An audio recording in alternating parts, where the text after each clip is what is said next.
Hanyoyi uku na yin bidiyo ba tare da ka nuna fuskarka ba.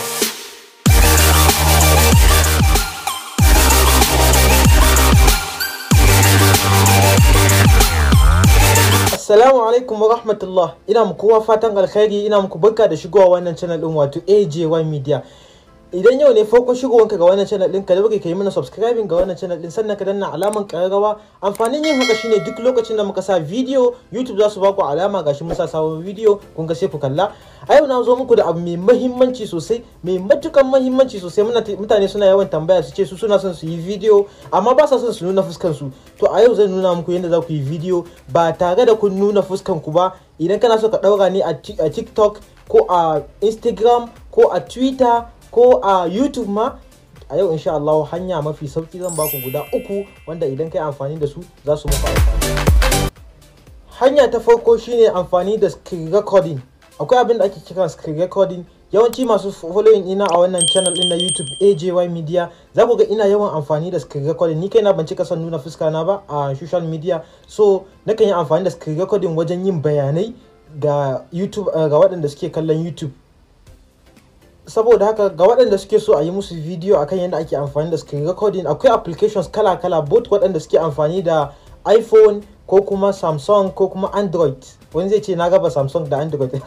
To duk wanda suke amfani da irin wayoyin nan, akwai application da ake amfani da su wajen yin amfani da screen recording. Idan baka sani ba, kamar dropping comment ka ce kana so a yi maka video akan yadda ake amfani da screen recording, zan yi bayani filla-filla, daki-daki ga duk wanda ya yi tambaya insha Allah, sannan na yi dropping a wannan channel din na A.J.Y media. Bayan kun yi dropping comment, zan bi comment din kowa ɗaya bayan ɗaya, sannan na yi video akai insha Allah. Sannan hanya ta biyu shine amfani da cartoons wajen yin video ɗinka. Akwai abubuwan da ake kira cartoons, wato 3D animation da 2D animation. Kamar irin wannan video ɗin. Albishirinku Hausawa! Shin kana amfani da wayanka kana samun kuɗi kuwa? House of Talent sun zo muku da gagarumin 5 days online training wanda za a koya muku abubuwa kamar haka. Yanda ake hada animated text, yanda ake hada business card, yanda ake hada logo, yanda ake cire background image, yanda ake hada WhatsApp stickers mara motsi. Bugu da ƙari, yanda ake hada WhatsApp stickers mai motsi, yanda ake hada flyers, posters. An yi amfani da wato 3D animation ne. Kamar yadda na ce, akwai applications kala-kala, akwai website kala-kala wanda ake amfani da su wajen creating 3D animation ko 2D animation. Idan kuna so a yi muku video, sai ku yi dropping comment ku ce kuna so a yi muku bayani yadda ake amfani da 3D animation ko 2D animation ko 1D animation. Idan akwai, insha Allah zan yi video akai idan naga mutane sun yi magana.